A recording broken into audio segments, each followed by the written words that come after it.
जय गुरु जय गुरु। रेडी है? रेडी है। वंदे पुरुषोत्तमं वंदे पुरुषोत्तमं वंदे पुरुषोत्तमं। আলোচনা প্রসঙ্গে উপস্থিত সবই দাদা মাকুমের आनंदी जय गुरु। आलोचना प्रसंगे सप्तम खंड का निर्वाचित अंश पाठ करने के लिए मैं श्रद्धेय श्री सूरजदा को अनुरोध करता हूँ। जय गुरु। आलोचना प्रसंगे सप्तम खंड, डेट 13th February 1946, पेज 106, 107। त्याग संबंधे कथा उठलो। त्याग के बारे में बातें निकली। सीसी ठाकुर बोलें, त्यागटा अभिष्ट नय, अभिष्ट हलो ईश्वर प्राप्ति। सीसी ठाकुर जी कहने लगे, त्याग अभिष्ट नहीं है, अभिष्ट है ईश्वर प्राप्ति। ঈশ্বর প্রাপ্তি বা ইষ্টানুরাগের পথে যা ব্যাঘাত জন্মায় তা ত্যাগ করতে হবে। ईश्वर प्राप्ति या फिर इष्टानुराग के पथ पे जो बाधा जन्म देता है उसे त्याग करना होगा। ইষ্টানুরাগকে মুখ্য না করে যারা ত্যাগকে মুখ্য করে তোলে তাদের কাছে ত্যাগ একটা রোগের মতোই হয়ে ওঠে। ये दादा सूरज दा ये तो कल पढ़ा हुआ था। हाँ, लेकिन फोटो में ये आया था। और आज का सोमनाथ दा आज का नहीं दिए विषय वस्तु। नहीं, ये इंक्लूड हो गया है। आज का विषय वस्तु भी है, लेकिन ये पहला इंक्लूड था ठीक है, आलोचना आलोचना सॉरी प्रसंग। सॉरी सूरज दा सॉरी, आप कंटिन्यू करिए। इष्टानुराग को मुख्य न करके जो त्याग को मुख्य कर लेता है उनके निकट त्याग एक रोग समान हो उठता है। अमंतर त्यागे त्यागेर अहंकार है। उस तरीके के त्याग में त्याग का अहंकार रहता है। प्रकृत त्यागे कखनो त्यागेर अहंकार है ना। असली त्याग में कभी भी त्याग का अहंकार नहीं होता है। तार काछे त्यागेर कोनो खतियान थाके ना।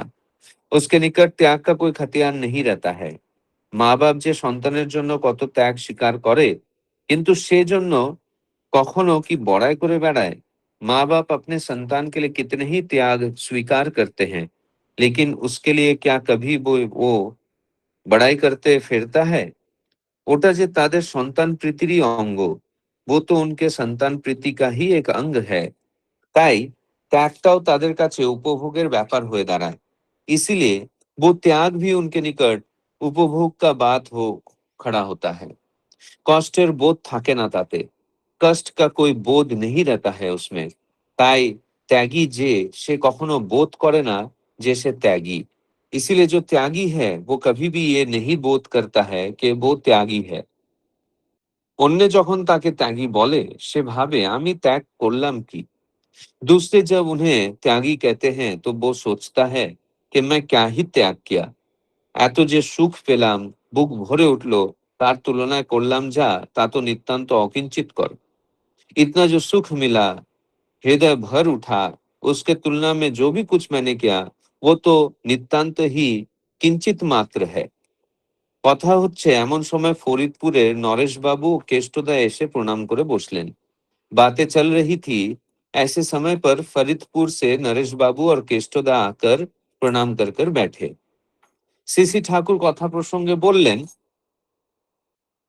আমাদের দেশে বলে গুরুকরণ না হলে মানুষের হাতের জল শুদ্ধ হয় না। सीसी ठाकुर बातों बातों पे कहने लगे, हमारे देश में ये कहा जाता है कि गुरु न करने पर मनुष्य के हाथ से जल शुद्ध नहीं होता है। কথাটা কিন্তু খুব তাৎপর্যপূর্ণ। ये बात बहुत ही গুরুত্বপূর্ণ है। যে যতই বড় হোক, প্রবৃত্তি যদি তার চলনার নিয়ামক হয় তবে সে অপবিত্রতাও অমঙ্গলের আওতার মধ্যেই থাকে। जो जितना भी बड़ा क्यों ना हो, प्रवृत्ति अगर उसके चलन का मालिक बन जाता है तो उसे अपवित्रता भी अमंगल के दायरे में ही आ जाता है। যে যার মধ্যে থাকে তার মাধ্যমে তাই সঞ্চারিত বা সংক্রামিত হয়ে থাকে। जो जिसके अंदर रहता है उसके द्वारा वही संचारित या संक्रामित होते रहता है।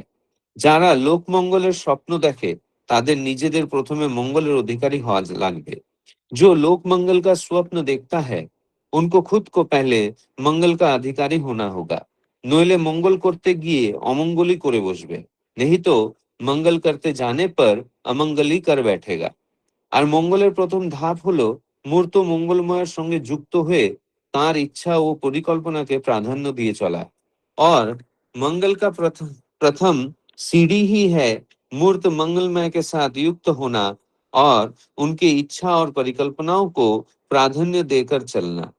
একটু থেমে নরেশ বাবুকে লক্ষ্য করে বললেন, বিধানসভায় ঢুকলে পরে শক্তি করা লাগবে, আর তার জন্য বুক বেঁধে লাগা লাগবে। थोड़ी देर रुककर नरेश बाबू को देखते हुए सीसी ठाकुर जी कहने लगे, विधानसभा में घुसने पर शक्ति करना होगा और उसके लिए हृदय को बांध लेना होगा। फार्स তামাশা করে লাভ নেই। ফার্স यानी के তামাশা करके कोई লাভ नहीं है। সবার ভালো না হলে আপনার ভালো হলো না, এই কথাটা ভুলে যাবেন না। सबका भला न होने पर आपका भला नहीं होगा, ये बात ভুল नहीं जाना। পরিবেশের ভালো না করে স্বার্থপরের মতো যদি শুধু নিজের ভালো চান, তাহলে সে ফুলিশ, বেকুবি চাওয়ার খেসারত দিতে দিতে প্রাণান্ত হয়ে যাবে।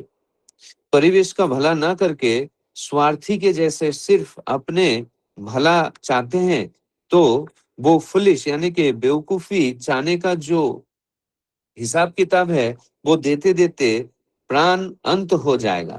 তাই বুদ্ধিমানের মতো চলুন, इसीलिए বুদ্ধিমান के तरह चलिए।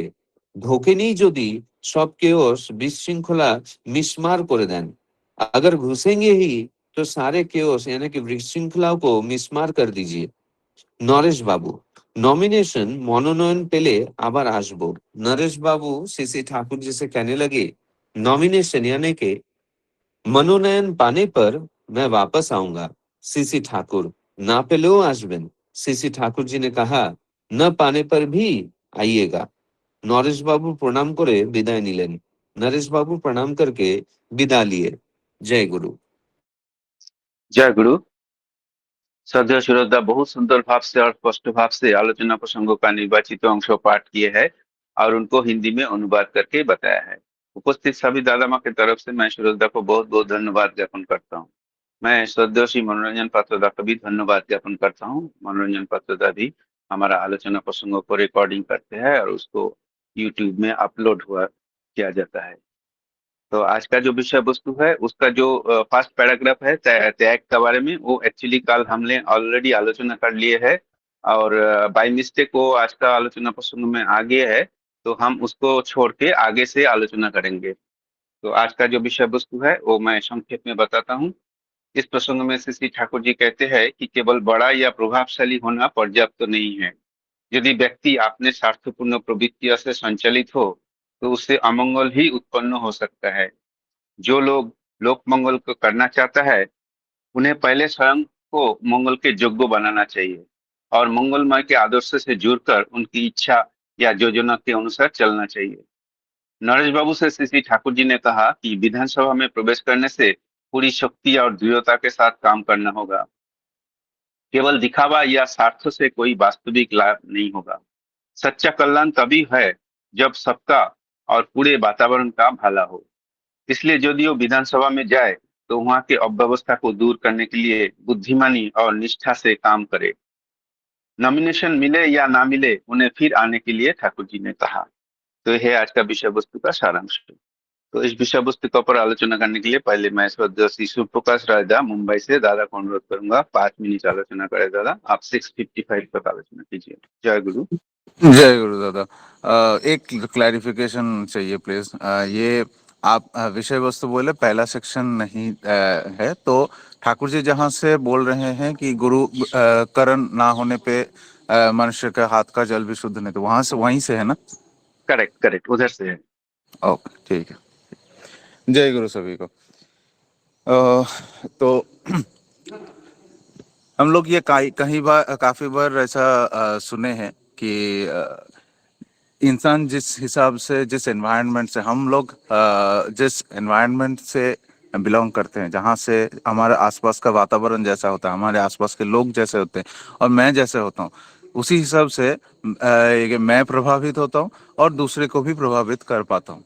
तो इसीलिए जब यहाँ पे ठाकुर जी ने जल ग्रहण का बात यहाँ पे आया, तो हम लोग सब जानते हैं, हमारे स्वस्तनी में बोलते हैं कि खाने के माध्यम से, कुछ भी खाना है, खाने के माध्यम से भाव ट्रांसफर होता है। अभी ये इसी को ठाकुर जी एक्सप्लेन कर रहे हैं कि एनवायरनमेंट जो है वो हमको बहुत ज्यादा इन्फ्लुएंस करता है। हमारे आसपास का वातावरण जो है वो बहुत ज्यादा ये हमको प्रभावित करता है। और अगर खुद का अपने ऊपर कंट्रोल नहीं है, जैसे मैं अगर प्रवृत्ति ड्रिवन हूँ, मुझे खुद में बहुत ज्यादा एंजाइटी है, मेरे घर में अशांति है, तो मेरा मन पहले से ही अशांत है। तो मेरे मन में मैं पहले ही किसी को अच्छे से सुन के उसकी उसके प्रॉब्लम को, उसके दर्द को समझ के मैं कुछ बोल नहीं पाऊंगा। तो यहाँ पे जब किसी और से मैं बात करने जाता हूँ ये से कि उनके प्रॉब्लम को सुन के, उनके मान लीजिए डीपी वर्क में गए गए और कहीं पे गए, तो वहां पे किसी और को सबसे पहले सुनना पड़ेगा, और सुन के मेरे दिमाग को पूरा शांत करके, ठंडा करके, मेरा मन में जो ठाकुर जी का भाव है उस भाव को ट्रांसफर करना पड़ेगा। अगर मेरे मन में ही अशांति है, मेरा मन ही अगर विचलित है, तो मैं उनको कैसे सुनूं और मेरा भाव क्या ट्रांसफर जाएगा? वो जो प्रॉब्लम्स है मेरे मन में, उसी का झलक जाएगा आगे जो मेरे से बात कर रहे हैं, जो मेरे से सुन रहे हैं। आचार्य देव को जब हम लोग विजिट करने गए थे देवघर में, तो वहां पे आचार्य देव ने एक बहुत अच्छी बात बोले थे कि हम लोग सब बोले थे, आचार्य देव पूछे कि आप लोग यहाँ पे आए क्यों? बोले सब यहाँ पे शांति के लिए आए हैं। तो आचार्य देव बोल रहे थे कि नहीं, आप लोग शांति के लिए नहीं आए। यहाँ का वातावरण, यहाँ का एनवायरनमेंट बहुत अच्छा है, इसीलिए आप लोगों का मन शांत हो गया। शांत मतलब काम यहाँ पे। तो हमारा मन शांत हो गया, इसका मतलब हमने शांति प्राप्त किया है, ऐसा नहीं है। शांति कब प्राप्त हुआ? तो उन्होंने ही एग्जांपल दिया था कि मुझे अगर बहुत जोर की भूख लगी है और मैंने कुछ कर्म करके वो खाना खाया, तो जब मैं खाना खाया तो मुझे एक सेटिस्फेक्शन हुआ, तो उसमें मुझे शांति मिली। तो ये एग्जांपल दिए थे आचार्य देव। तो इससे क्या समझ में आता है कि पहले तो देवघर का जो हमारा पूरा एनवायरनमेंट है, आचार्य देव जो है, जो हमारे मूर्त प्रतीक है, उनसे बात करके, आसपास के लोगों से बात करके, वहाँ के एनवायरनमेंट को से लिए मेरा मन तो प्रभावित हुआ। जो यहाँ पे टॉपिक में आज ठाकुर जी भी बोल रहे हैं, मन प्रभावित हुआ। पर अगर मुझे मुझे खुद से, अपने अंदर से, अपने मन को, अपने आत्मा को अगर निखारना है, सुधारना है, तो मुझे एक आदर्श के साथ, एक श्री श्री ठाकुर जी के साथ, एक परम ब्रह्म के, उनके उनके आदर्श में चलना पड़ेगा, उनको अपना मूर्त प्रतीक मनाना पड़ेगा। तो यहीं पे ठाकुर जी और बोल रहे हैं कि मंगल प्राप्ति अगर करना है, तो मंगल प्राप्ति का जो पहला धाप है वही है ईश्वर की जो इच्छा है, ईश्वर का जो परिकल्पना है, उसी को ज्यादा इंपॉर्टेंस देना, उसी के ऊपर चलना।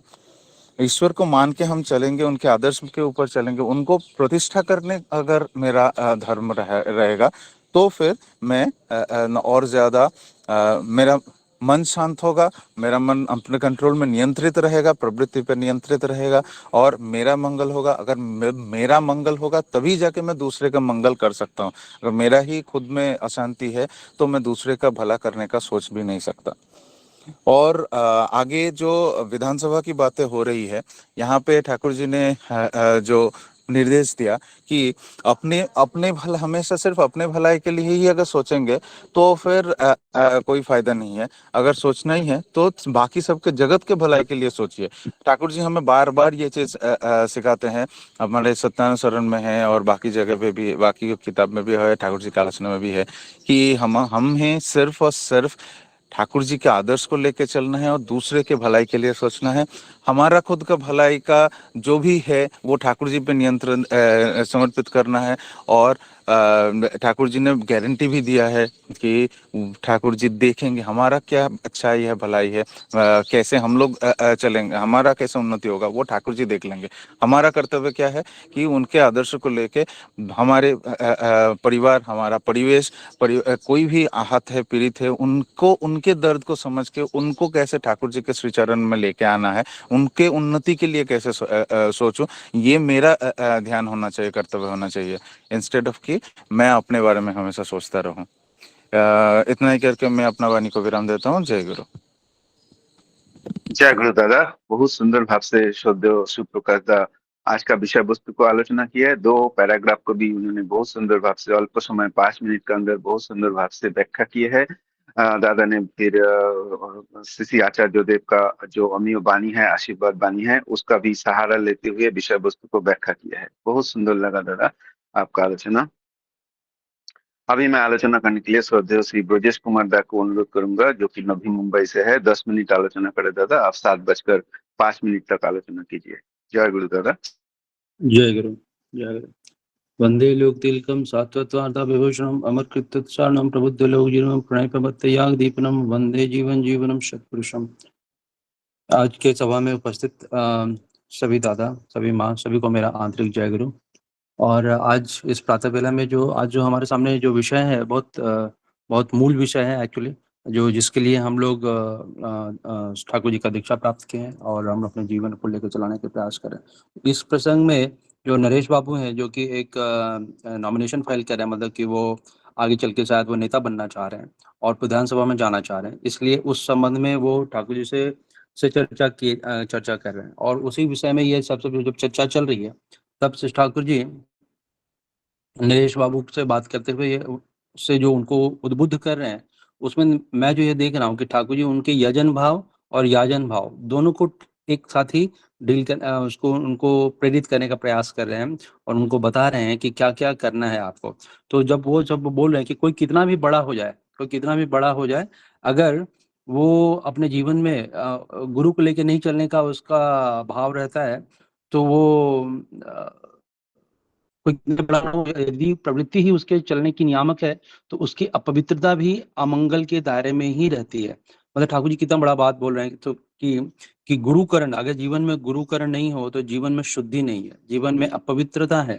और हम आगे इससे पहले एक लाइन बोले थे कि गुरुकरण न होने पर मनुष्य के हाथ का जल शुद्ध नहीं होता है।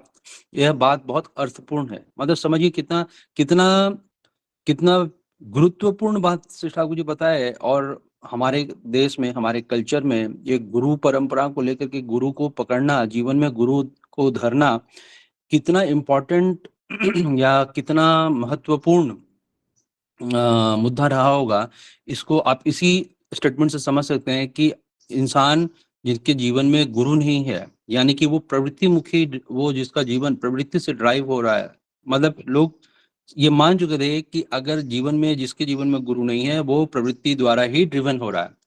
और तो जब वो गुरु नहीं है तो उनके हाथ का जल भी ग्रहण नहीं करेंगे। ये बहुत बड़ा बात है। आप हम देखिए, हमारे जो 10विध संस्कार है, हमारे 10विध संस्कारों में एक जो संस्कार है उसमें क्या बोलते हैं, यज्ञोपवीत संस्कार है। यज्ञोपवीत संस्कार क्या है? यज्ञोपवीत संस्कार यही है, गुरु धारण करने का ही वो, जब आप यज्ञोपवीत आपको दिया जाता है तो आपके गुरु होते हैं, और आपके गुरु, आप उनके निर्देश में चलने का आप प्रण करते हैं वहां पर। और उसका जो विधि विधान होता है वो पूर्ण रूप से जैसे शादी में जैसा होता है, वो पूरी तरह से वैसा ही सब कुछ होता है, भिक्षाटन होता है, सब कुछ होता है। मेरा जब हुआ था, मुझे याद है कि जब मेरा जब हुआ था तो मेरे नाना जी मेरे गुरु बने थे। मेरे नाना जी तो ठाकुर जी से जुड़े, तो मेरे नाना जी मेरे गुरु बने थे, और वो मुझे याद है। तो वो जो गुरु को जीवन में रखने का ये जो 10विध संस्कार, मतलब हमारे जीवन के पद्धति में ही ऐसा जोड़ा गया था कि अगर वो आपके जैसे जैसे आपका जीवन चल रहा है, वैसे वैसे ही आपके जीवन में वो गुरु जो है, वो जो इम्पोर्टेंट एलिमेंट है, जैसे अन्य संस्कार इम्पोर्टेंट, 10 संस्कार इम्पोर्टेंट है, उसमें गुरु का रोल उतना ही इम्पोर्टेंट है। और इसीलिए ये जो जल शुद्ध नहीं होता है, ये वाला बात आ रहा है। और अब इसको कहिएगा कि सामाजिक संरचना में तो देखते हैं कि सिर्फ ब्राह्मण लोग ही जनेऊ धारण करते हैं, बाकी लोग तो जनेऊ धारण नहीं करते हैं। लेकिन ऐसा नहीं है। मुझे जैसे याद है, अब मैं बहुत दिन से लिटरेचर रिवाइज नहीं हुआ मेरा, तो उसमें मैंने कहीं एक जगह पढ़ा है, ठाकुर जी के लिटरेचर में कहीं तो जरूर है ऐसा, जिसमें ठाकुर जी बता रहे हैं कि जनेऊ जो है वो सभी के लिए मान्य है। जो कोई ऐसे ब्राह्मण के लिए नहीं है, कि जो हमारे जो 4 वर्ण हैं, ब्राह्मण, वैश्य, शूद्र और वैश्य और शूद्र, इन सबों के लिए ही यज्ञोपवीत है। और लेकिन डिफरेंस क्या होता था कि वो जो था, जो जनेऊ का जो धागा होता है, उसका लेंथ को था वो छोटा बड़ा होता था, वो शॉर्टेन या छोटा या बड़ा, मुझे उसके विषय में ज्यादा जानकारी नहीं है। मैं और जानकारी हासिल करने का प्रयास करता रहता हूँ उसके विषय में। तो लेकिन जनेऊ सबके लिए था, जनेऊ सबके लिए था, सभी वर्णों के लिए मान्य था, इसीलिए। लेकिन गुरु सबके जीवन में था, इसीलिए हमारे देश में देखिए कि जितने भी जो हमारे संत महात्मा हुए उनमें कोई कोई संत रविदास जी भी हुए हैं और संत ब्राह्मणों से भी हुए हैं और हर जात धर्म से हुए हैं, तो इसीलिए कोई उसमें कोई ये नहीं था। तो गुरुकरण इसीलिए इम्पोर्टेंट यहाँ ये समझना है कि ठाकुर जी बताया ना कि जीवन में गुरु होने की आवश्यकता बहुत ज्यादा है। जब गुरु जब हो जाते हैं तब जीवन में जो जो जो वृत्ति प्रवृत्ति का जो जो झोंक रहता है वो इंसान उस हिसाब से नहीं ड्राइव होगा। वो गुरु को मुख्य करके उनकी इच्छा को उनकी योजना को प्राथमिकता दे करके अपने जीवन को चलाने का प्रयास करता है। और यही वो ठाकुर जी बताने का प्रयास कर रहे हैं। आगे चलकर जो एक और बात, बहुत इंपॉर्टेंट बात ठाकुर जी बता रहे हैं कि विधानसभा में प्रवेश करने के बाद शक्ति करनी होगी और उसके बाद कमर कस के लगना होगा। फार्स करके लाभ नहीं है, सबका भला ना हो तो आपका भला भी नहीं हुआ। ये बात बहुत इंपॉर्टेंट है। वातावरण का भला किए बिना स्वार्थी की तरह यदि यदि जीव अपने केवल अपना भला चाहेंगे तो उस फुलिश भरी चाहत की कीमत चुकाते हुए प्राणांत हो जाएंगे। ये कितना बड़ा बात है कि हम लोग मतलब हम आई डोंट नो हम लोग कैसे, हमारे यहाँ सेल्फिश ड्रिवन हम लोग ऑपरेट होते हैं। लेकिन आप समझिए इस बात को कि ठाकुर जी बोल रहे हैं कि जब तक आप वातावरण का भला नहीं करते हैं, आप परिवेश का भी, जैसे दादा चर्चा कर रहे थे कि देवघर में हम जाते हैं तो एक एक अलग ही विशेष तरह का फीलिंग आता है। वो आपको ऐसा लगता है कि पूरे अपने शरीर में, सांस में, हर जगह उसको भर लें आप, अपने अपने जीवन में जितना भी आपको स्पेस उसमें भर लें। वो चीज हम अपने अगल बगल क्या क्रिएट कर सकते हैं। ऑब्वियसली हम लोग, हमारा भी वही प्रयास होना चाहिए कि हम सब जब ठाकुर जी को पकड़ के चल रहे हैं तो हमारे परिवेश में कहीं भी कोई अमंगल, कोई कोई दुख कष्ट, अगर साफ सफाई जो जो मूल चीज होता है, पेड़ पौधे का ध्यान, अपने अगल बगल, इन सभी चीजों का पूरा ख्याल रखते हुए अपने जीवन में अगल बगल जितने भी सारे लोग हैं उनके भी जीवन का हालचाल जानते रहना कि हाँ क्या चल रहा है नहीं चल रहा है। ये सब जब जान के हम जब जीवन को, अपने जीवन को खूब खूब सुंदर ढंग से जब चलाते हैं तब हमारे जीवन में एक पूर्णता का भाव अनुभव होता है। जब हमारे जीवन में एक एक तृप्ति, एक आत्म तृप्ति, प्रसाद, ऐसा लगता है कि जीवन में, और श्री ठाकुर जी ने मेरे जीवन में कुछ कुछ पाया है मैंने।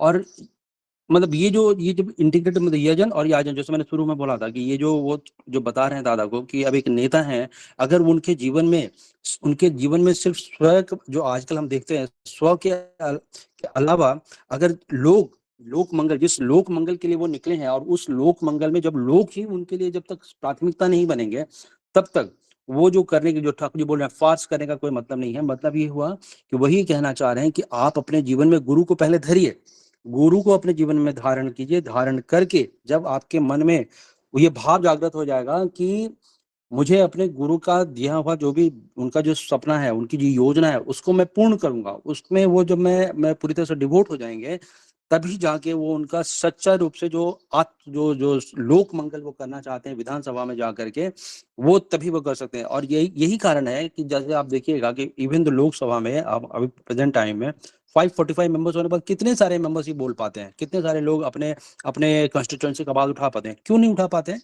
इसीलिए क्योंकि वो, अगर उनके जीवन में गुरु है ही नहीं, उनके जीवन में गुरुत्व है ही नहीं, तो वो उनके मन में क्या ही योजना रहेगी, क्या योजना लेकर वो जाते होंगे, क्या वो अपने लीडरशिप के सामने वो बात रखते होंगे कि हमारे अपने लोगों के लिए क्या क्या करने की आवश्यकता है। यही बात से ठाकुर जी नरेश बाबू को समझाने का प्रयास कर रहे हैं कि जब वो आप जाएंगे तो दिखावा करने की कोई आवश्यकता नहीं है। जीवन में मूल काम है, पहले अपने आप को यजन भाव से भरिए, गुरु पकड़िए, यजन भावी होइए, और तब जाके लोग मंगल के रूप में लग जाइए। तो मुझे तो आज के ये जो आलोचना प्रसंग का जो टॉपिक था उसमें मुझे आज यही समझ में आया है। और आप सबों के जीवन के लिए मंगल कामना करता हूँ। अभी भाद्र मास चल रहा है और भाद्र मास में हर दिन हम लोग ठाकुर जी का जो अभी बर्थ मंथ चल रहा है उसमें हर दिन हम लोग सत्संग कर रहे हैं। आज भी सत्संग है।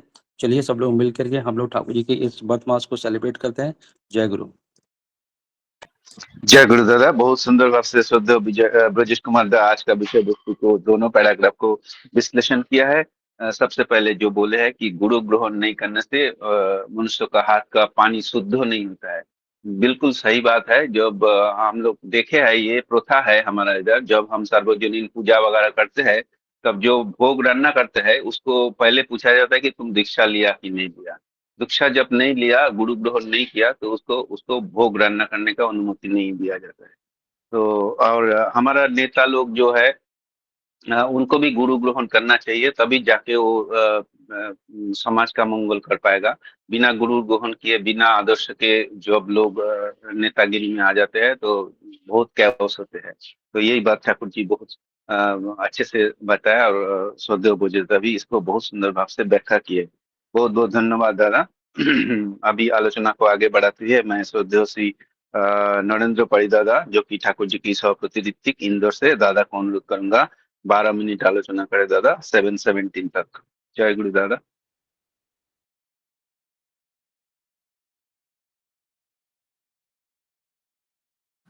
वंदे पुरुषोत्तम, वंदे पुरुषोत्तम, वंदे पुरुषोत्तम। सभी को जय गुरु। विषय वस्तु में थोड़ा जो कल दादा ने भेजे थे, एक पेज अलग से भेजे थे, और आज जो, लेकिन उनका जो सब्जेक्ट था उसमें पॉइंट्स जो लिखे थे वो सूरजदा ने आज पाठ किए, लेकिन दादा ने जो भेजे थे वो थोड़ा सा अलग था। ठीक है, मेरे से पहले सब लोग ने आज के जो विषय वस्तु के ऊपर आलोकपात किए हैं, ये नरेश बाबू जो है, कल उनका लाइफ हिस्ट्री के बारे में श्रद्धेय मनोरंजन बाबू ने एक भेजा था।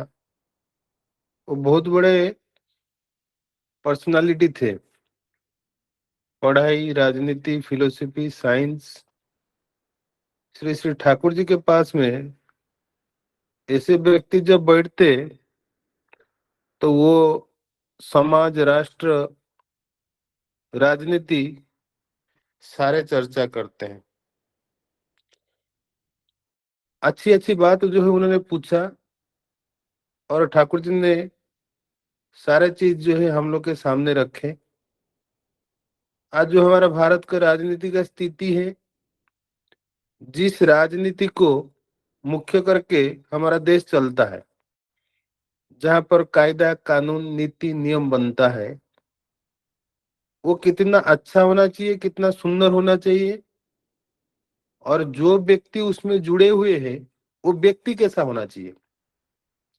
राष्ट्र निर्माण के लिए उसका जो पहला नींव है वो व्यक्ति।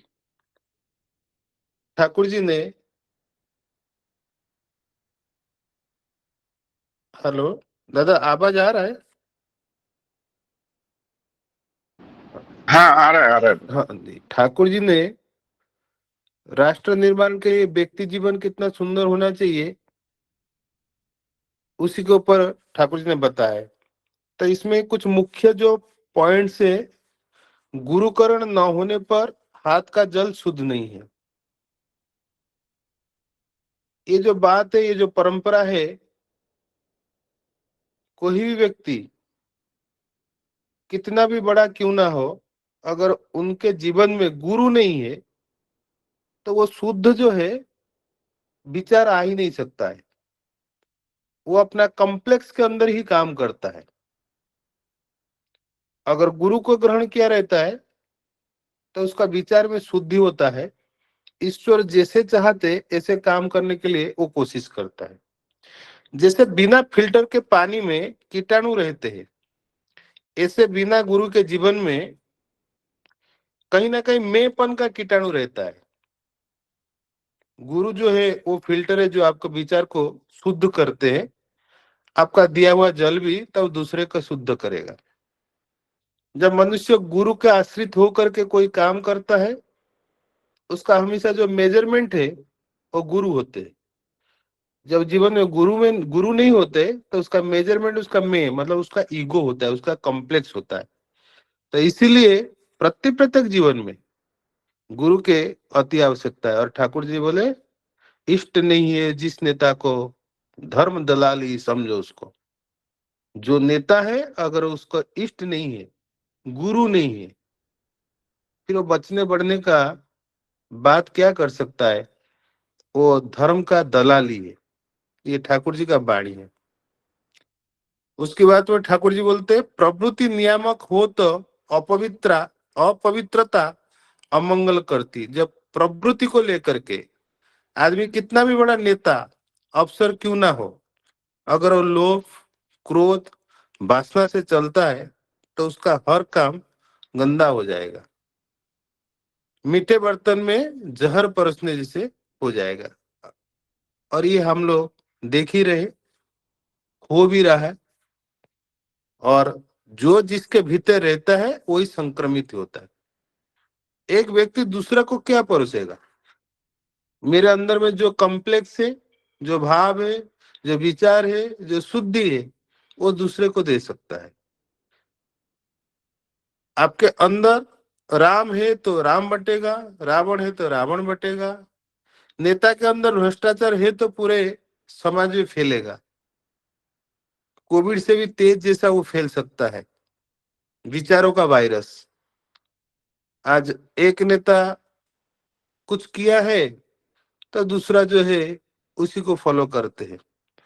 अगर कोई अच्छा काम करे तो अच्छा काम को भी फॉलो किया जा सकता है।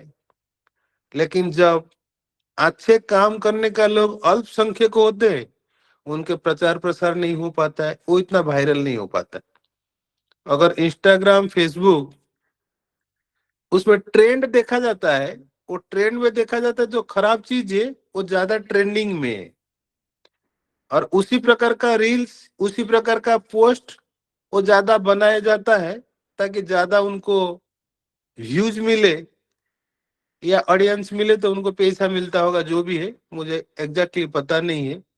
और ट्रेंड को फॉलो करके लोग उसका वीडियो और रील्स जो भी हो बनाते हैं।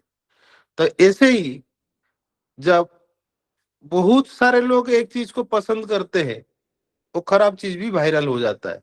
लेकिन इसलिए ठाकुर जी हमेशा बोले सत्संगियों को अल्पसंख्यक बन करके रहना नहीं है। अगर अल्पसंख्यक बन के रहेंगे तो ये ठाकुर जी का जो भावधारा है, विचारधारा है, वो दुनिया का मंगल करने के लिए समाज के अंदर में प्रवेश नहीं कर सकता है। लोक मंगल का पहले देखने वाले को पहले मंगल का अधिकारी बनना होगा। ठाकुर जी यहाँ बोलते हैं अगर डॉक्टर खुद बीमार है तो दूसरे को कैसे ठीक करेगा? आप दुनिया का भला करना चाहते हो तो पहले खुद को ठीक करो। चरित्र, संयम, सेवा से खुद को योग्य बना।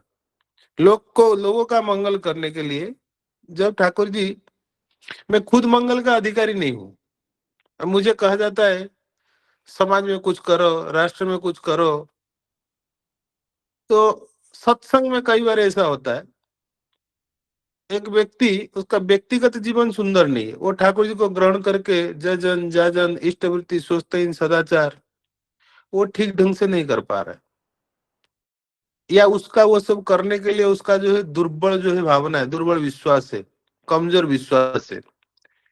अब वो व्यक्ति जाकर के जब समाज में सत्संग में काम करता है तो मंगल कैसे हो सकता है? मैंने जो चीज किया नहीं है, जिस चीज का मुझे अनुभव नहीं है, वो चीज मैं दूसरे को बता नहीं सकता। तो ठाकुर जी इसलिए बोलते लोक मंगल का स्वप्न देखने वाले को पहले मंगल का अधिकारी बनना होगा। अगर मैं किसी का भला करना चाहता हूँ, किसी को कुछ बनाना चाहता हूँ, पहले मैं तो खुद बनूं। अगर मैं खुद ऐसे करके प्रैक्टिकली बना हुआ, मैं दूसरे को बना सकता हूँ। तो इसीलिए दूसरे का मंगल करने से पहले अपना मंगल का पहला चरण है मूर्त मंगलमय से जुड़ना। जो मंगल की बात करते हैं, ये मंगल करने से पहले मुझे जो मूर्त मंगलमय है उनके साथ में अगर मैं नहीं जुड़ा हूं, ठाकुर जी के साथ में मैं नहीं जुड़ा हूं, ठाकुर जी के बात को अगर मैं नहीं मानता हूँ, ठाकुर जी जैसे चाहते मैं ऐसा अगर नहीं करता हूँ, मैं दुनिया का मंगल कभी नहीं कर सकता हूँ। दुनिया का मंगल तो दूर की बात है, खुद के मंगल नहीं कर सकता, खुद के परिवार के मंगल नहीं कर सकता हूँ। तो इसलिए सबसे पहले ये सबसे जरूरी बात कि किताब से मंगल नहीं आता है। एक जीवित आदर्श, एक जीवंत गुरु, एक मंगलमय पुरुष से जुड़ी उनकी इच्छा को अपनी इच्छा बनाने से, जैसे करंट तार के पावर हाउस से जोड़ो तभी बल्ब जलेगा, ऐसे ही मुझे मंगल के अधिकारी बनने के लिए जो मंगल पुरुष है, जो मंगल दाता है, उनके साथ में जुड़ना होगा। तभी जाकर के मुझे वहां से मंगल के प्रेरणा मिलेगा जो मैं दुनिया के लिए मंगल कर सकता हूँ। ठाकुर जी बोलते विधानसभा में प्रवेश के बाद शक्ति करनी होगी कमर कस के। ठाकुर जी आज जो विधानसभा का जो स्थिति है वो सबको पता है। बताने की कोई आवश्यकता नहीं। लेकिन ठाकुर जी ने क्या कहा, कुर्सी जो है मस्ती के लिए नहीं है, वहां जाकर तमाशा नहीं, तपस्या करनी होगी। फाइल में नहीं, लोगों के दिल से काम करना होगा। राजनीति कैसे करना है, एक विधानसभा में विधायक या सांसद को जा करके क्या करना है, क्या चरित्र होगा, ठाकुर जी बहुत ही क्लैरिटी के साथ में यहाँ पर बताया है। और उसके वाइस वर्सा भी करंट अफेयर्स में जो हो रहा है वो हम लोग के पास में छिपा नहीं है। आज इसीलिए जो चीज, जो मंगल का हम सोसाइटी में चाहते, वो मंगल हम लोग को नहीं मिलने का पीछे कारण क्या है, वो बहुत ही ट्रांसपेरेंसी, बहुत जो है हम लोग के सामने दिख दिख जाता है। और ठाकुर जी बोलते हैं फार्स करके लाभ नहीं, सबका भला ना हो तो आपका भला हुआ ही नहीं। भाषणबाजी, फोटो खिंचवाना, नारेबाजी, ये सब फार्स है, तमाशा है। सच्ची राजनीति है सबका भला।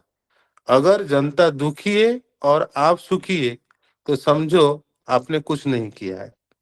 अगर एक व्यक्ति जिनको चुनने का बाद में उनका लाखों लोग अपना रिप्रेजेंटेटिव एक व्यक्ति को भेजते हैं।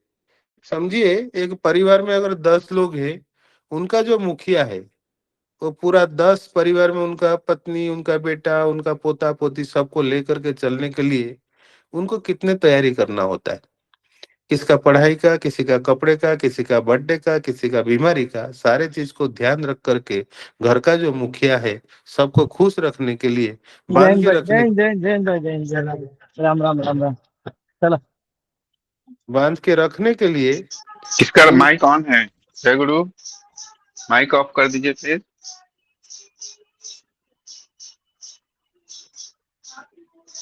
हाँ बोलिए दादा, बांध ऑफ के कर दिए। रखने के लिए वो जिस प्रकार हर चीज को जो है अपना मन में रख करके उसको निभाते हैं, तो ऐसे ही जो जनता का रिप्रेजेंटेटिव है, पूरी जनता को उनका शिक्षा, उनका स्वास्थ्य, कारोबार, मशीनरी, प्लांट से लेकर के एम्प्लॉयमेंट से लेकर के जितना भी इशू है उस सब के बारे में उनको कितना सोचना चाहिए, उनका कितना वाइटल और इम्पोर्टेंट रोल है, वो जो है वो नेता को ही समझना है। इसलिए सबका भला जो अगर नहीं होता है, वो अकेला किसी का भला हो ही नहीं सकता। अगर उनके पास में पद प्रतिष्ठा मिल गया, पैसा मिल गया, तो भी वो ठीक से इसलिए नहीं रह सकते क्योंकि उनका जो पार्लियामेंट है, उनका जो मतलब एरिया है, वहाँ के लोग दुखी है।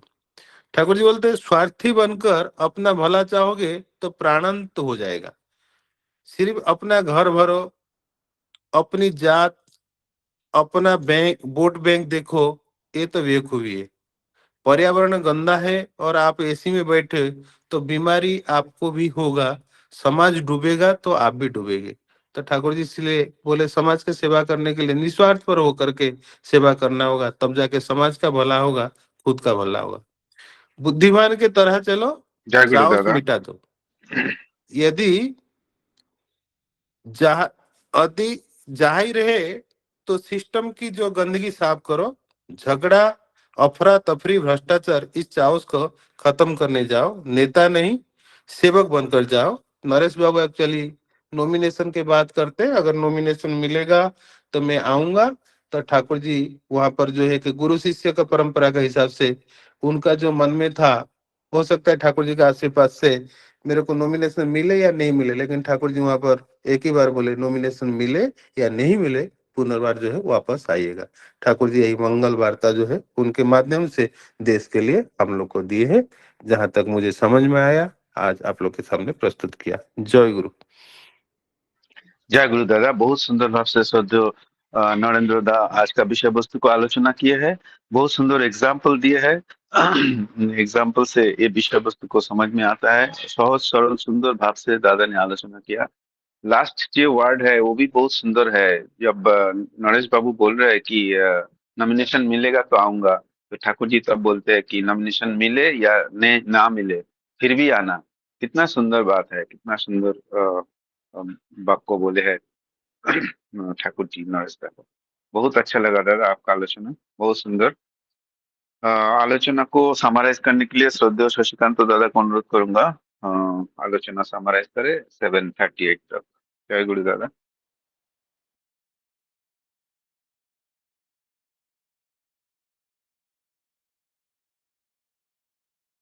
जय गुरु।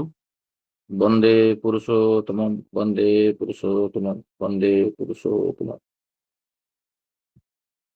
यहाँ पर सब दादा माँ और छोटे छोटे बच्चे सबको मेरा आंतरिक राज जय गुरु। आलोचना करने से पहले सर्वप्रथम डॉक्टर सूरज अग्रवाल का धन्यवाद दूंगा। वो हर दिन हमको ठाकुर जी का डायरेक्ट बातें ट्रांसलेशन करके सुनाता है।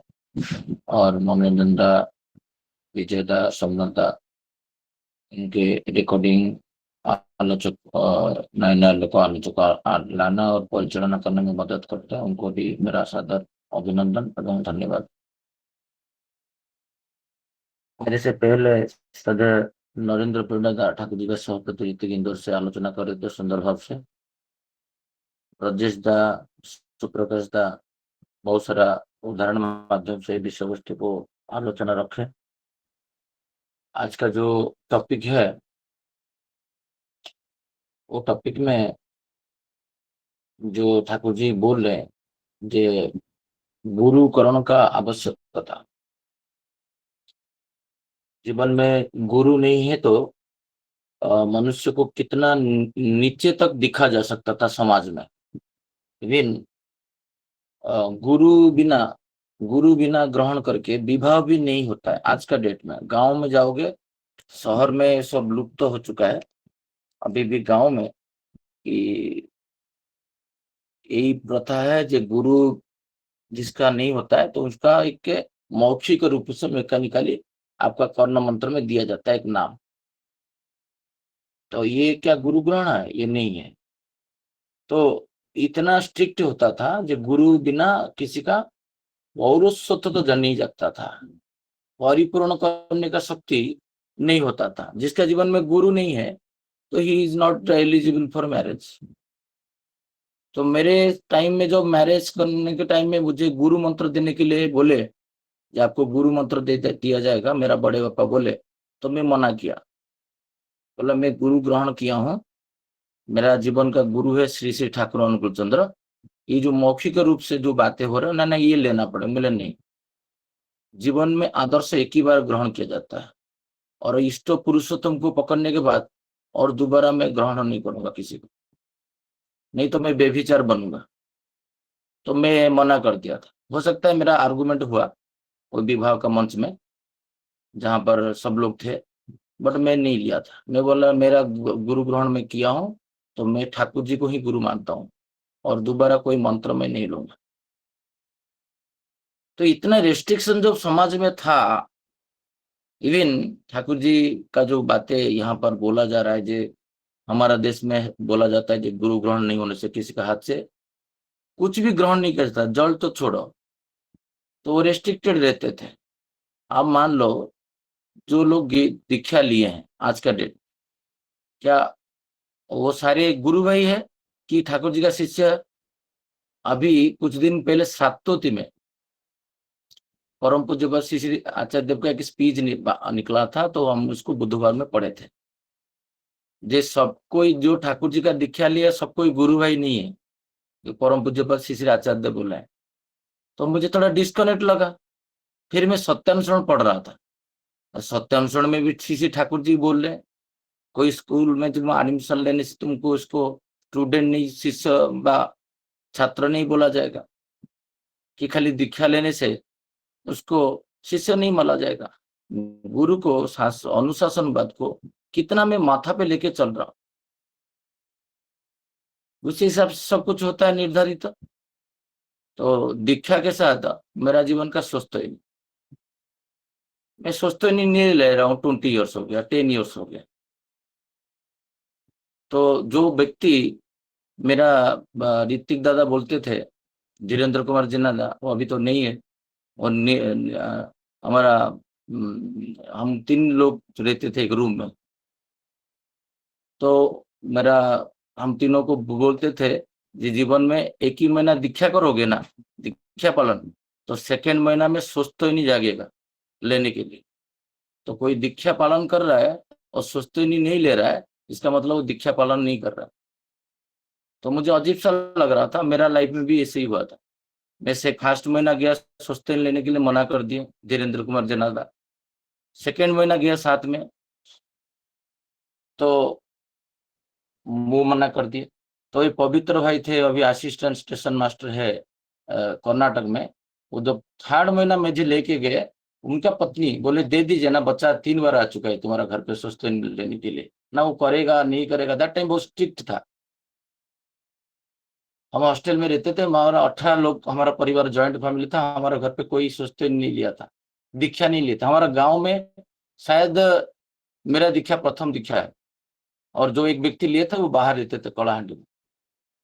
गांव में पहला दीक्षा, परिवार में पहला दीक्षा। यहाँ पर होता है जे तुम्हारे हाथ से जल ग्रहण नहीं करना है, इतना आवश्यकता है गुरु ग्रहण करने का। इसका मतलब मनुष्य जब तक गुरु ग्रहण नहीं करता है वो नियंत्रित नहीं हो पाता है। श्री ठाकुर जी बोलते हैं सारे नियम कानून को धर्म बोला जाता है, और वही धर्म मूर्ति मध्य होता है आदर्श में। जब तक आदर्श के साथ आप युक्त नहीं होते हो, वह दीक्षा नहीं लेते हो, दीक्षा तो दीक्षा सोचते हो एक ही साथ, सोचते हो नहीं कुछ अलग नहीं है। तो लोग उसको इतना विभ्रांत कर दिए। कांदा लहसुन प्याज लहसुन मछली मांस नहीं खाना, ये दीक्षा का पहला सोपान है।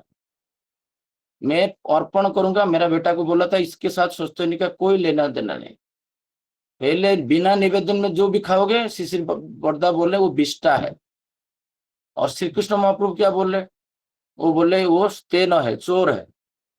तो हमारा ये प्लेटफॉर्म में जितना लोग ज्वाइन किए हैं, आज से कांदा लहसुन मछली मांस नहीं खाएंगे जो दीक्षा लिए हैं। शुक्रवार कोई नहीं है। ये जो शुक्रवार जो बोलता है वो व्यक्ति धर्म को अधर्म में लेके जाता है। इसलिए ठाकुर जी बोल रहे हैं तुम मंगल का स्वप्न देखते हो, तुम मंगल का अधिकारी नहीं हो, किसी का मंगल नहीं कर सकते हो। तुम डीपी वर्क में दीक्षा पत्र कार्यक्रम में जा रहे हो, बट तुम खा रहे हो, मछली मांस खा रहे हो, इसलिए तुम बाकी को वही रास्ता में लेके जाओगे। तुम सोचते नहीं लियो, सबको सोचते नहीं लेने का बात बोलोगे। श्री ठाकुर जी यहाँ पर सख्त रूप से बोल रहे हैं, इसलिए गुरु का सेंटर जीवन में चाहिए। मैं सुना, लिखा डायरी में, मेरा पास चला गया रत्नाकर का जीवन, वाल्मीकि का जीवन तो स्टार्ट हो गया है, तो मैं वाल्मीकि का जीवन यापन करूंगा। मेरा जीवन जितना चला गया, ये 40 इयर्स का जीवन नहीं, बहुत सारा मनोरंजन था। बहुत बार बोलते हैं करोड़ का जीवन हमारा चला गया। बट हमारा जब सेंसिटिविटी आ गया जी, हम हमारा चिरचेतन जो बोलते हैं लास्ट को, इस प्रेम पुष्ट चिरचेतन अजर अमर, मुझे ग्रहण करिए, मेरा प्रणाम लीजिए, फिर इष्टबुद्धि अर्पण करते हैं। तो मैं चिरचेतन हूँ। गुरु ग्रहण करने से मनुष्य चिरचेतन रहता है, कॉन्शियस रहता है, उसको भय नहीं रहता है। हमारा श्रद्धेय प्रभाकर जोशीदार, रेस्पेक्टेड प्रभाकर जोशीदार ठाकुर जी का सौप्रतिनिधि, इस बार जब हम लोग देवघर गए थे, परम पूज्य श्री से आशीर्वाद उनका उदाहरण दे रहे थे। महाराष्ट्र का पॉपुलेशन 12 करोड़ की और ज्यादा होगा, मुझे पॉपुलेशन पता नहीं। बॉम्बे का तो 2 करोड़ से 2 करोड़ पॉपुलेशन में एक व्यक्ति का उदाहरण श्री आचार्य देव दे रहे हैं, एक व्यक्ति का। ये होता है गुरुकरण। गुरु को लेने से कितना नियंत्रित जोशीदा है। तो उनका बातें बोले, देखो उनको नियंत्रित देखो, 90 साल में सुबह मॉर्निंग वॉक में जाते हैं, कीर्तन करते हैं। जोशीदा आज के डेट में कीर्तन करते हैं तो बच्चे लोग भी खड़ा होकर नाचते हैं। शरीर देखिए, सुस्त देखिए, लंकरता को देखिए, स्वास्थ्यवान। कुछ दिन पहले एक स्पीच में मैं बोल रहा था, मेरा ऑफिस में एड्रेस कर रहा था, ये तुम लोग बोलते हो तबीयत मेरा खराब है, इसका खराब है, माँ का खराब है, पिताजी का खराब है। कभी मुझे देखे हो 5 साल में I am not well, I am not coming to office में लिखा हूँ व्हाट्सएप में 1 सिंगल डे? ये सिंगल डे आएगा नहीं मेरा जीवन में। क्या मुझे बीमारी नहीं होता है? होता है, बट वो बीमारी मुझे अस्वस्थता नहीं देगा। मैं ऑलवेज सुस्त हूँ, क्योंकि मैं इष्टबुद्धि सुबह से बोल के आता हूँ जब मैं परम आनंद में स्टेज में हूँ, मैं शक्ति का समृद्ध हूँ, मैं जाजन जैत्र हूँ, मैं रोकूंगा नहीं, मुझे कोई रोक नहीं सकता है। मैं ठाकुर जी का संतान हूँ, मैं ठाकुर जी का चाइल्ड हूँ। ये गुरु ग्रहण करने से यही होता है। तो मेरा टीम में 2 लोग दीक्षा लिए हैं, ये लास्ट उत्सव में। मेरा HR वो दीक्षा लिया। कैसे लिया? प्रभावित हुआ। कैसे? ना मेरा कर्म से। मैं आदर्शवान हूं तो उसका प्रमाण क्या है? मैं ऑफिस में श्रृंखलित हूँ, डिसिप्लिन हूँ, मैं मोस्ट डिसिप्लिन हूँ, यस। मैं टाइमली ऑफिस जाता हूँ, यस। मैं टाइमली डिलीवर करता हूँ, यस। मैं नियंत्रित कर पाता हूँ, यस। कैसे ना, मैं नियंत्रित जब होऊंगा तो मेरा जीवन में सोचते नहीं है, दीक्षा नहीं है। बोलते हैं मुझे सोचते नहीं किसी, मैं किसी को पूछूंगा। आप उस ऋतिक दादा के पास 4 बार जाओगे, वो रिजेक्ट करेगा, दैट इज सोचते नहीं। मैं ग्रहण करूंगा, परिपालन करूंगा और आगे बढ़ूंगा। सोचते नहीं का 5 नियम है। दीक्षा का मतलब सोचते नहीं जो होता है, तो दीक्षा में 5 नियम है। सुस्त रहना, सहानुभूति रहना, प्रवृत्ति नियंत्रित करना, और मोटर सेंसरी एक्टिव रहेगा तो कर्मों को निष्पादन करना, परिवेश के प्रति काम करना, दक्षता वृद्धि करना और ऑर्गेनाइज करना। यही तो है सुस्त जीवन का। एक निश्वास में क्यों नहीं हम बोल पाते हैं, याद क्यों करते हैं? क्योंकि हमारा दैनंदिन जीवन में प्रस्फुटित तो नहीं होता। तो बोलेगा 5 नियम से क्या आप किए हो, एक भी बोल नहीं पाऊंगा। तो इसलिए मैं और बार बार बोलता हूं, मैं कभी दीक्षा और सुस्ती नहीं किसी को बोलूंगा। पृथ्वी में कोई रिजेक्ट नहीं करता आज का डेट में। पहले रिजेक्ट करता था जब मैं नहीं करता था, अभी रिजेक्ट कोई नहीं कर पा रहा है। दीक्षा नहीं ले सकता है, सोचते नहीं ले सकता, बट रिजेक्शन नहीं कर सकता है। जो ये बातें ठीक नहीं है, क्योंकि उसको प्रेजेंट में कैसे कर रहा हूं।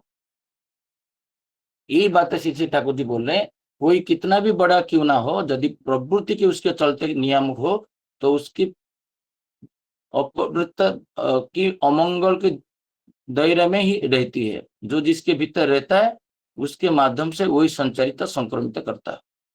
आप देखिए, आप जो परिधि में रहोगे उसी हिसाब से करोगे। कल मुझे करीबन शायद 11:45 में और मुझे 2-3 बार कॉल किया है, जो मेरा व्यक्तिगत कुछ प्रॉब्लम है, तो सीधा मुझे टाइम दीजिए। मैं रात को 11:45 में मैं बोला 15 मिनट में 12 बजे तक, मैं 12 बजे सो जाऊंगा, क्योंकि मुझे सुबह उठना है। मुझे बच्चे को कुछ 4:30 को स्कूल में छोड़ना, उसका कुछ कंपटीशन है ईयरली मॉर्निंग। तो मुझे बोल रहा है मेरा बेटा और मेरा पत्नी, हम दोनों के साथ बहुत दिन से झगड़ा चल रहा है, 1 साल हो गया। बेटा अलग है, बेटी अलग है, मेरा पत्नी भी अलग है। मैं आज खाना बना के खाया हूँ। एज कितना है? 56। आप सोचो, सोचते ही नहीं दोनों है। ये सोचते ही नहीं है, मैं बोला आप सोचते नहीं, हाँ मैं सोचते ही नहीं हूँ। ये सोचते ही नहीं है। पहले तो तुम पुरुष बनो, फुलफिल, पूर्ण करने का। तो विवाह करने का योग्यता नहीं, गृहस्थ जीवन में स्त्री फिर सुनेगा नहीं। इस बार शुक्र को पता है, अभी बोल रहे थे परम पूज्य श्री आचार्य देव, एक चीज बहुत बढ़िया चीज बोले। जे बोले तुम्हारा पत्नी तुम्हारा बात नहीं सुनता है, तुम्हारा बेटा तुम्हारा बात नहीं सुनता है, तुम्हारा भाई, इवन एक मजाक में बोले, धृतिमानदा एंड वहां पर झंटूदा बैठे थे और डॉक्टर सपनदा बैठे थे, तीनों को एक साथ बोले।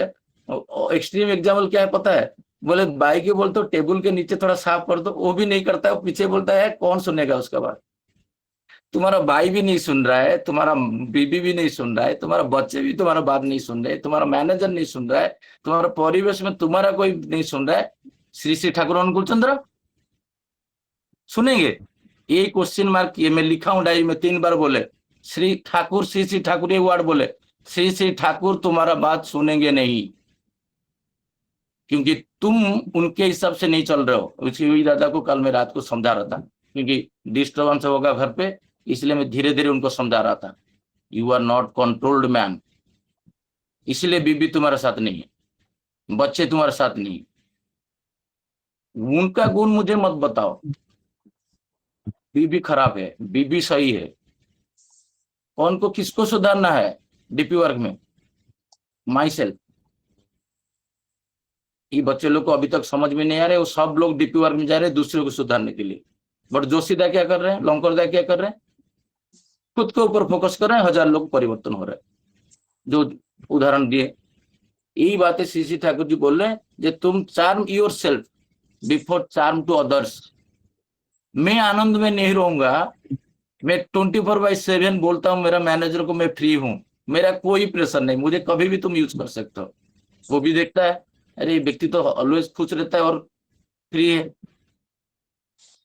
जब तुम्हारा परिवार में तुम्हारा पत्नी का आदर्श नहीं बन पाए, मेरा बेटा को आदर्श में नहीं बन पाया, वो जाके गौरवान्वित तो नहीं हो रहा है बता के मेरा पिताजी कौन है, तो मेरा सोचते नहीं दिखा कहाँ हुआ है, मैं कहाँ आदर्शवान बना हूं, मैं कहाँ नियंत्रित हूँ। यही बातें श्री श्री ठाकुर जी बोल रहे हैं, जी सबको समझा। किसको ऊपर फोकस करने के लिए? ना योर सेल्फ। मैं दीक्षा लिया था, मैं आज से शपथ कर रहा हूं उनको प्रतिष्ठा करना, ईश्वर को प्रतिष्ठा करना मेरा जीवन में। कभी हम बोले हैं, बट हम क्या करते हैं, हमारे से नहीं होता है। अरे मैं कल वही दादा को बोला, क्यों अब हमारे बोलते हैं, बोलो ना मेरे से नहीं हो रहा है, हमारे में मैं भी आता हूँ, मेरे से तो हो रहा है। फिर वो दादा थोड़ा डाउन हो गया, बोले मैं तो कर रहा हूँ, मेरे से हो रहा है, मैं तो अभी 100 लोग लेके गया था। मेरा अहंकार बोल लो, मैं बोलता हूँ मैं अहंकारी हूँ, मेरा बड़ा सुपर ईगो है, बट मैं तो कर ही रहा हूँ ना, तो हम क्यों आप बोल रहे हो, मैं दुर्बल हो रहा हूँ। तो ऊपर जोर से हंसे, बोला नहीं नहीं मैं करेक्ट कर रहा हूँ मेरा वर्ड को, मेरे से नहीं हो रहा है। बोले ठीक है, हमारे से बोलने से मेरे ऊपर दुर्बलता आता है ना, आप संचारी तो मुझे खराब कर रहे हो। यही बोलते हैं ठाकुर जी, दूसरे को संचारी तो तुम कर दो, खराब कर दो। मेरा पत्नी के साथ बहुत अच्छा चल रहा है, बोलते हमारे से दाम्पत्य जीवन ठीक नहीं हो रहा है। अरे हमारे से क्या है, तुम्हारा तो एक ही पत्नी है, तुम्हारा नहीं हो रहा है बोलो ना, संचारी तो खराब क्यों कर रहे हो।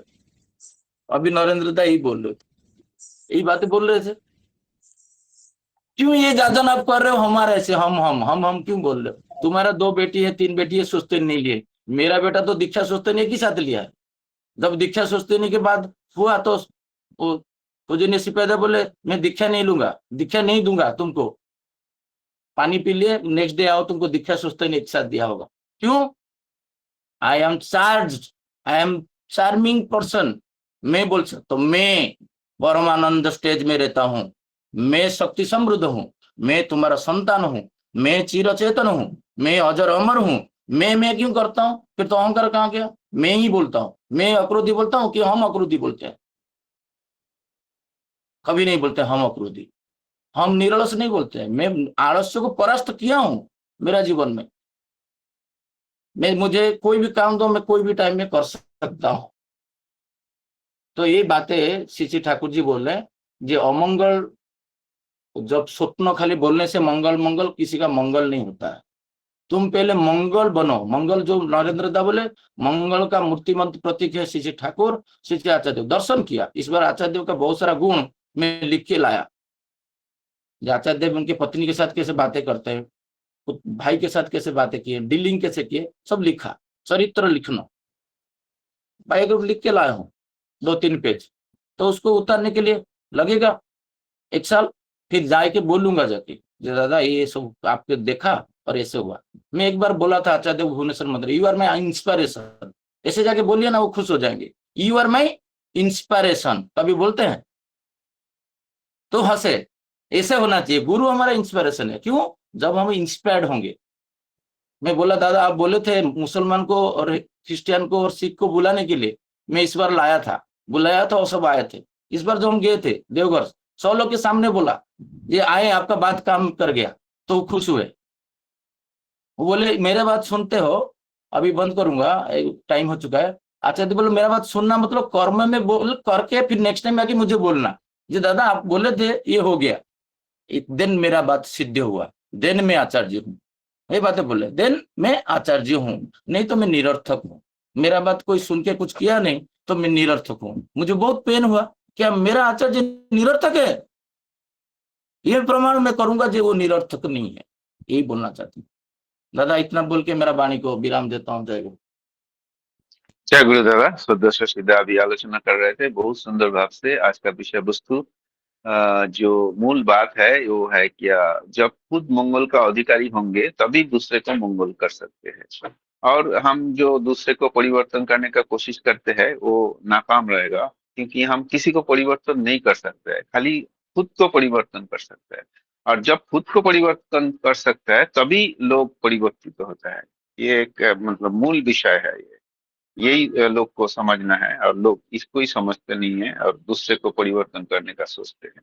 बहुत अच्छा दादा, बहुत सुंदर। और एक सूचना देना चाहूंगा कि हमारा जो आलोचना होते हैं ये YouTube में अपलोड होते हैं, और सभी दादा माँ से अनुरोध है कि YouTube में जाके इस आलोचना को सुने और सब्सक्राइब करें। तो बहुत बहुत धन्यवाद, बहुत सुंदर आलोचना हुआ। आज का आलोचना प्रसंगों को यही समाप्त करते हैं और सभी दादा माँ को मेरा जय गुरु बोलता हूँ। जय गुरु, जय गुरु दादा, सभी दादा माँ को जय गुरु। दादा माफ करो। जय गुरु, जय गुरु। जय गुरु, जय गुरु, जय गुरु। जय गुरु, जय गुरु, श्री दादा माँ को जय गुरु।